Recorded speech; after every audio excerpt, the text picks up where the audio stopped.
is hormone replacement therapy good or bad for patients with mast-cell activation syndrome? Well, this is a really important question because, I think most of you know that my answer to a lot of things is, well, it depends.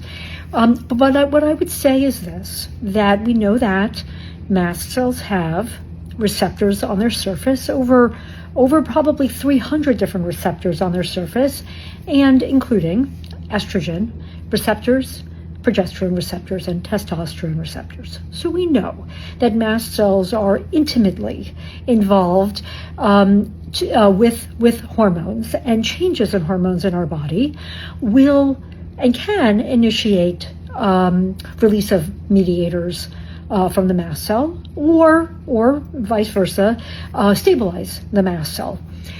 For women who are menstruating, we often see that different times of the month leads to different sets of symptoms, very much related to the rise and fall of certain hormones during certain times in the cycle.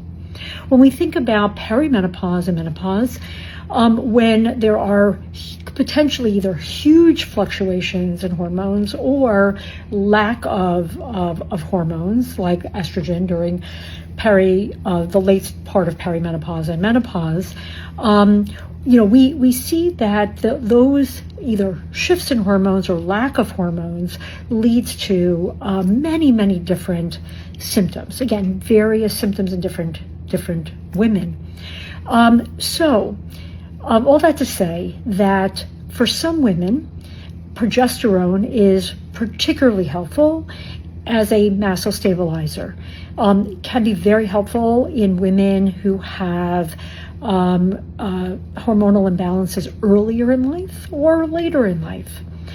Estrogen too, estradiol, maybe while it may have a stimulating effect to the mast cell in certain times of a woman's life, it also actually can potentially stabilize the mast cell when the levels are actually stable. Again, mast cells read changes in the hormone levels, right? So when estrogens go up and down, particularly in the perimenopausal period, but also, again, during a menstrual cycle, those fluctuations are usually what is causing the activation of the mast cell. Steady state estradiol replacement, using a patch, using a cream, using even a pill potentially, by keeping the estrogen levels stable, actually it could have a positive effect on women with mast cell activation syndrome.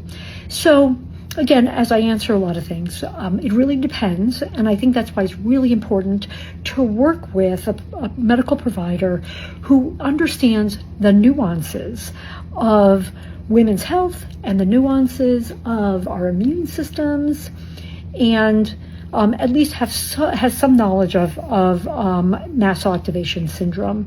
When you put that together, I think you can really get the right approach for you, and whether that is replacing estrogen, replacing progesterone, or both, especially if you have a uterus, you do need both during the peri to post menopausal period in time.